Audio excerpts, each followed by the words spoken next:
Welcome to El Regnum channel. If you are new to this channel, please do not hesitate to click subscribe and hit the notification bell for you to be more updated of the coming videos.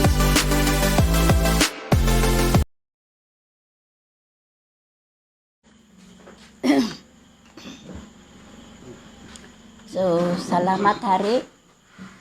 So, mapagpalang oras sa atin lahat mula Luzon, Visayas at Mindanao. So, ngayon mga kapatid, nandito na naman kami para mag-live dito sa bayan ng Magdela, dito sa Poblacion Sur. So, bago ako magpatuloy mga kapatid, ay nais ko pang magbigay pugay sa aming mahal na dakilang guro, mahal na Haring Philemon Ondok Riambunansa, na siya ang Supreme Founder of the Kingdom of God. Ganon din sa mga 5 spiritual mothers na nandun sa Dapitan Shrine City. At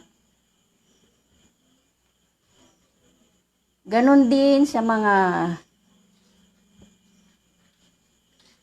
12 tribes, 12 apostles na kinabibilangan ng aming regional director dito sa Region 2, Haring Edgar Palor Ligotom, at sa kanyang Reyna Rose Padillo Ligotom. So magandang gabi sa inyo, Hari at Reyna.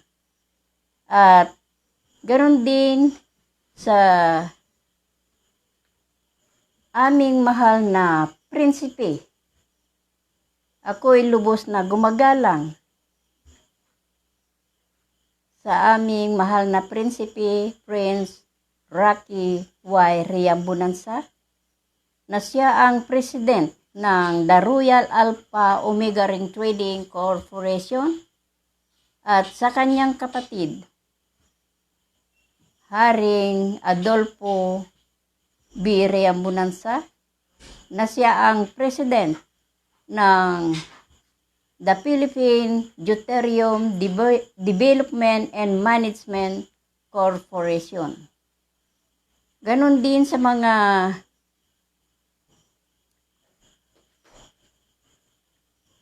uh, 70 prophets sa buong Pilipinas dito sa loob ng kaharian ng Diyos mula Region 1 hanggang Region 12. Ganon din sa mga municipal, barangay down to Purok. So magandang gabi sa ating lahat, mga hari, reyna, prinsipe at prinsesa sa loob ng kaharian ng Diyos. So ngayon mga kapatid, dito na naman kami para mag-live tungkol sa kaharian ng Diyos, na ito po ang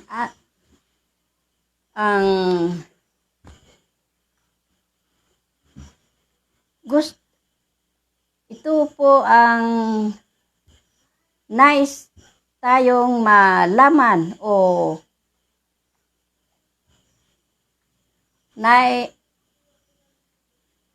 ito po ang ating hinihingi sa ating Panginoon, na ang kaharian ng Diyos ay sana ay dumating na.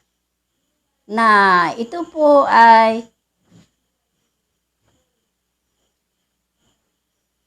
na nagmula pa noon sa ating mga unang ninuno natin, na ito po ay hinihiling nila ang kaharian ng Diyos. Kaya nandito kami para ibahagi na paulit-ulit para sa ganon ay maunawaan natin o malaman natin kung nasaan talaga ibinigay ng Diyos ang kanyang kaharian. So, ngayon, mga kapatid, para lubos nating maintindihan at malaman na talaga na dito sa bansang Pilipinas, ibinigay ng Diyos ang kanyang kaharian ay mayroon kaming pagpapatunay o patutuo na ibinigay ng aming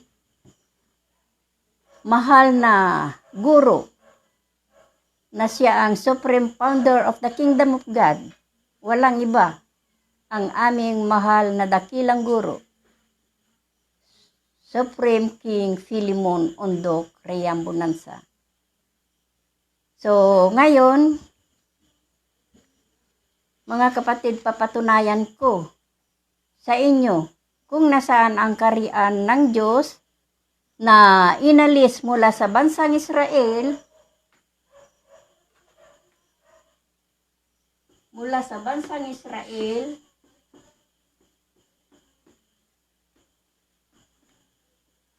at ibibigay sa isang bansa nagkakabunga.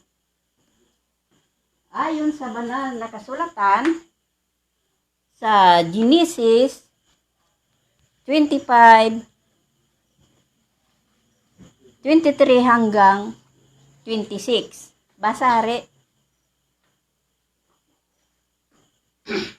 Ganito po ang sinasabi. At sinabi niya sa kaniya ng Panginoon, 2 bansa ay nasa iyong bahay bata, at 2 bansa ay papaghihiwalayin mula sa iyong tiyan, at ang isang bayan ay magiging malakas kaysa isang bayan, at ang matanda ay maglilingkod sa bata. Sa 24, at nang matupad ang mga araw na kanyang kapanganakan, narito't kambal sa kanyang bahay bata. 25, at ang unang lumabas ay mapula na buong kataway parang mabalahibong damit, at siya ay pinanganlang Isaw. Sa 26, at pagkatapos ay lumabas ang kanyang kapatid, at ang kanyang kamay ay nakakapit sa sakong ni Isaw, at ipinangalan sa kaniya ay Jacob. At si Isaac ay may 60 taon na nang sila'y ipinanganak ni Rebecca. Punto.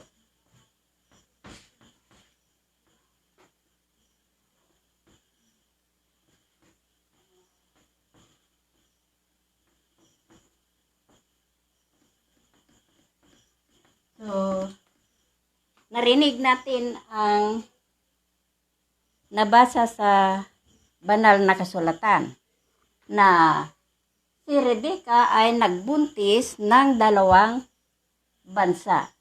So, si Rebecca, siya ang binigay ng Diyos na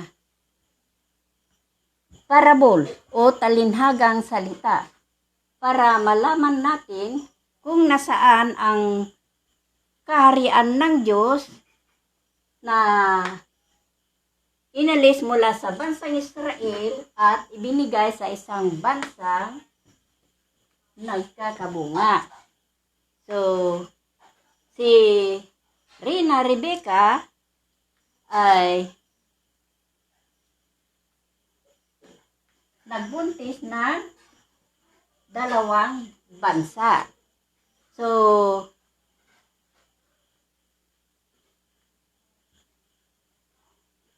kung literal na babae si Rebecca, kaya niya bang magbuntis ng 2 bansa?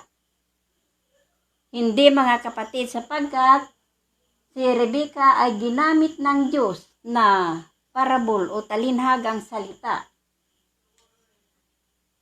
para malaman natin kung nasaan ang kaharian ng Diyos na inalis mula sa bansang Israel at ibinigay sa isang bansang nagkakabunga. So, si Rebecca ay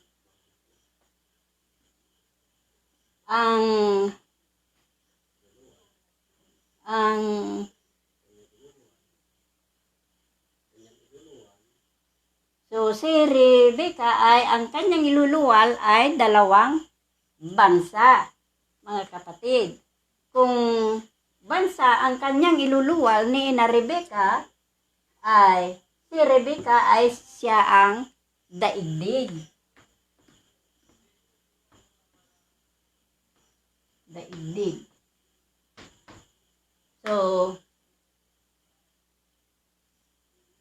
So, ang unang anak ni Rebecca ay si Esau.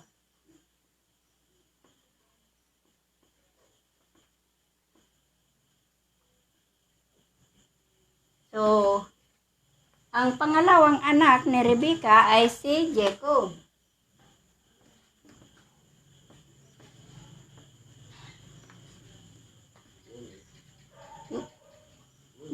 Ngunit, 2 bansa man ang kanyang iluluwal ni Ina Rebecca ay ang ginamit ng Diyos na partira, walang iba kundi ang bansang Spain. Sapagkat 2 man ang kanyang iluluwal ni Ina Rebecca na bansa, ay kailangan din na bansa rin ang kanyang partira, mga kapatid. So, sa bansang Spain, mayroon 2 ginamit ng Diyos para maglakbay, magdiscovery. At walang iba kundi si Christopher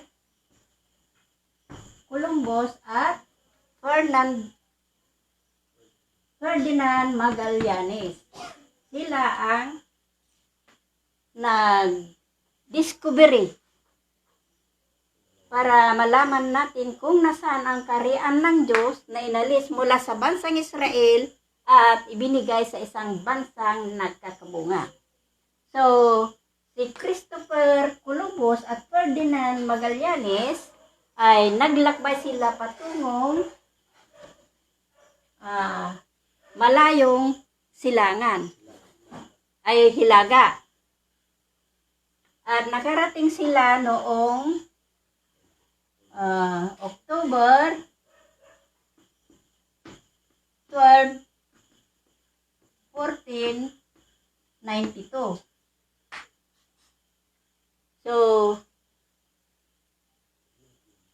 So ang unang anak ni Rebecca ay si Esau, na ito po ang lumabas noong October 12, 1492. So, ang tanong, sino si Esau? So, kung babasahin natin sa encyclopedia o word map na si Esau ay siyang Edom, ayon sa banal na kasulatan sa Henesis 36:8, na si Esau ay siyang Edom.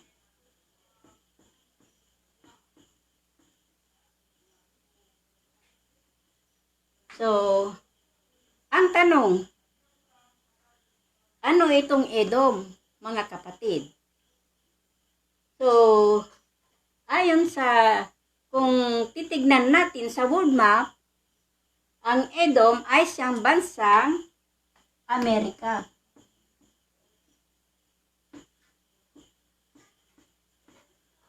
bansang Amerika. Ito po ang unang anak ni Rebecca na lumabas sa taong October 12, 1492. So, balikan natin ang dalawang discovery na si Christopher Columbus at Ferdinand Magallanes. At patuloy silang naglakbay patungong malayong silangan. At nakarating sila noong March 16, 1521. So, si Christopher Columbus at Ferdinand Magallanes ay mayroon silang nakitang isang isla na wala pang pangalan. At bumalik sila sa bansang Spain para ipaalam sa hari sa bansang Spain na ang hari dito ay walang iba kundi si King Philip II. At sinabi nila sa kanya na mayroon silang nakitang isla na wala pang pangalan. At sabi ng hari, bumalik kayo at bigyan nyo ng pangalan. At isusunod nyo sa aking pangalan. So, nagbalik ang nagdiscovery at binigyan nila ang kanyang nakitang isla na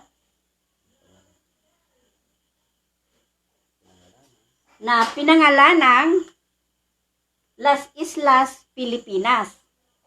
So, nasunod ang pangalan ni King Philip II. Philip kaya Pilipinas, mga kapatid.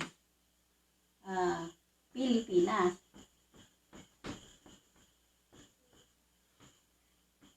So, balikan natin ang pangalawang anak ni Rebecca na si Jacob. Ang tanong, sino si Jacob? Ayon sa banal na kasulatan sa Genesis 32:28. 29. Ay, 28. So, basa rin. Ganito po ang sinasabi. At sinabi niya, hindi na tatawagin Jacob ang iyong pangalan, kundi Israel, sapagkat ikaw ay nakipagpunyagi sa Diyos at sa mga tao, at ikaw ay nanaig. So, narinig natin mga kapatid, na hindi na tatawagin Jacob, kundi Israel na.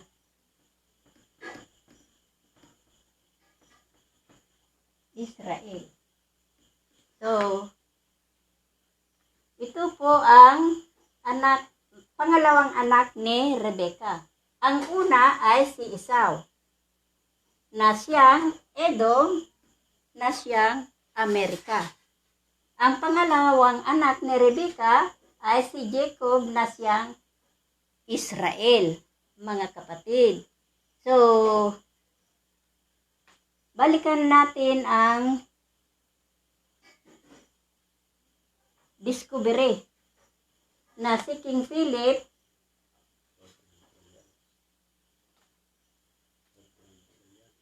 at Ferdinand Magallanes, na sila ang dumating sa taong March 16, 1521.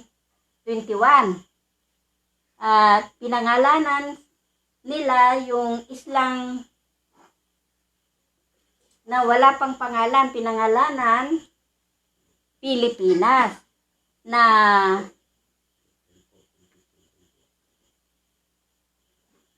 noong April 14,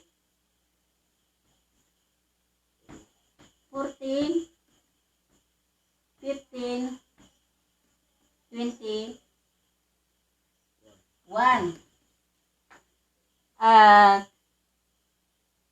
Itong Pilipinas ay gusto pa nilang gawing Kristiyanong paniniwala.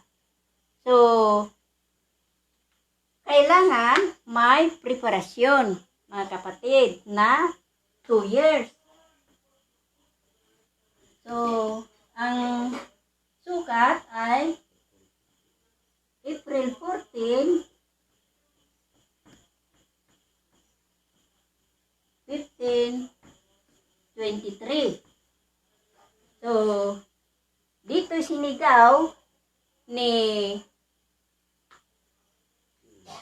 King Humabon at Lapu-Lapu na Philippines is a Christian country.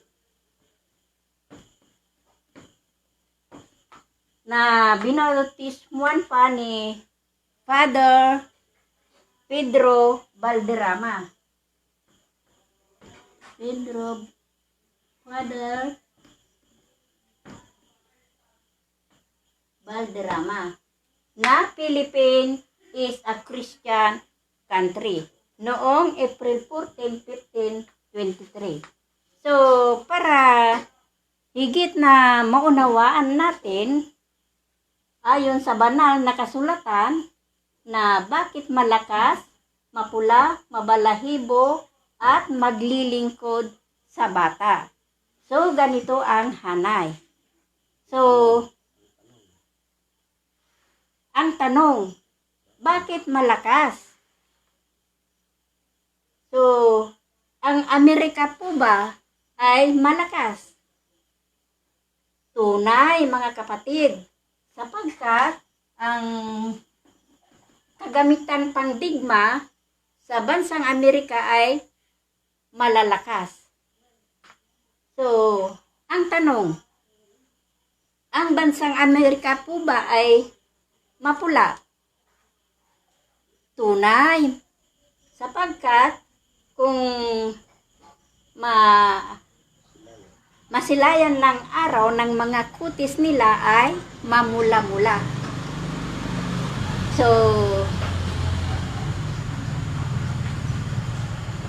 So, ang tanong, ang Amerika po ba ay mabalahibo?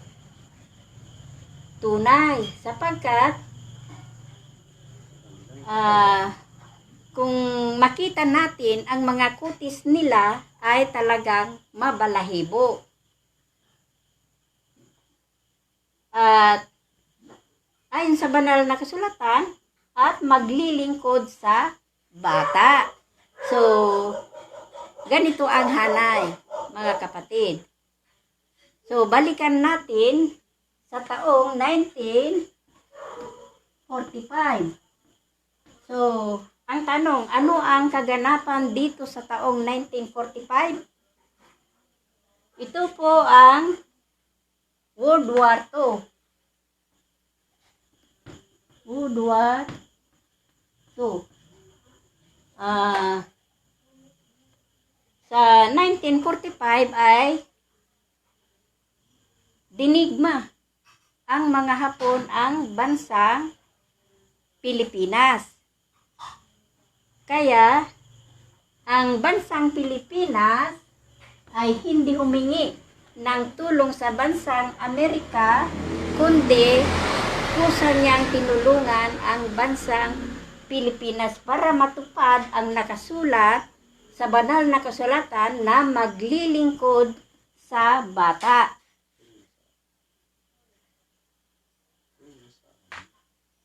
Kung nasaan ang kaharian ng Diyos na inalis mula sa bansang Israel at ibinigay sa isang bansang nagkakabunga. So, sa taon 1946,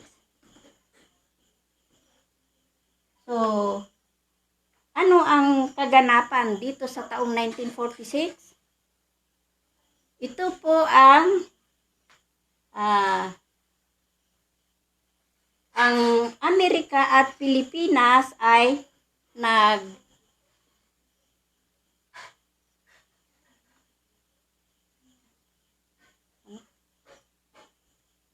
ang bansang Amerika at Pilipinas ay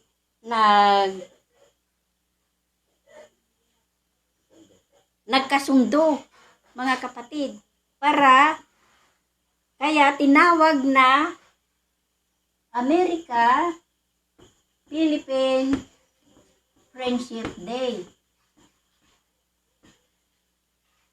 So, yan po ang ibig sabihin, mga kapatid.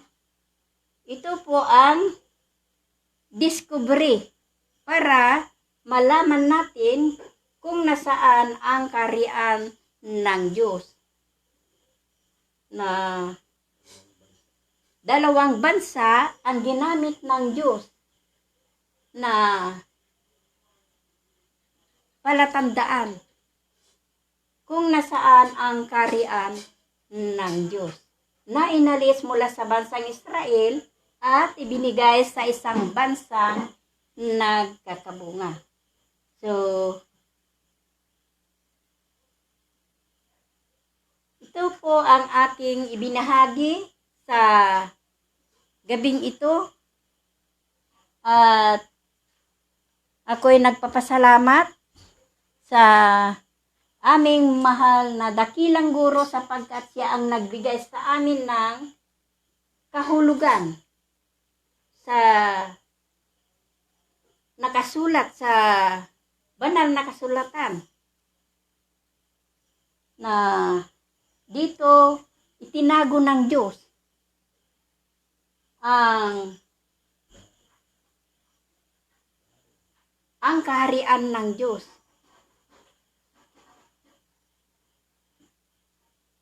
na ito po ang unang patutuo. Kaya nagpapasalamat kami sa aming mahal na dakilang guro sapagkat siya ang nagbigay sa amin ng kaalaman tungkol sa kaharian ng Diyos. Na walang iba ang aming mahal na dakilang guro, Supreme Founder of the Kingdom of God, mahal na Haring Philemon Ondok Riambunansa. So, nagpapasalamat din ako sa inyong mga kapatid sa inyong pakikinig dito sa programa ng The Kingdom of God na aming ibinahagi sa inyo. At ganon din nagpapasalamat ako sa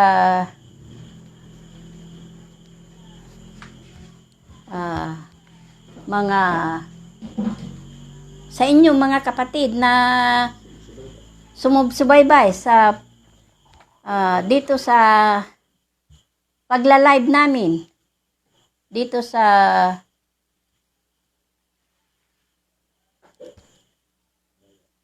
bayan ng Madela. So, sana ay huwag kayong magsawa na makinig para malaman natin kung nasaan ang kaharian ng Diyos. So, ganon din sa aming mahal na prinsipe. Lubos na akong nagpapasalamat o gumagalang mahal na Prinsipe Rocky Y. Riambunansa at sa aming Regional Director dito sa Region 2, Haring Edgar Palor Ligutom. So maraming salamat at magandang gabi sa atin lahat, buong Pilipinas, Luzon, Visayas at Mindanao. So, ang susunod na magbigay din ng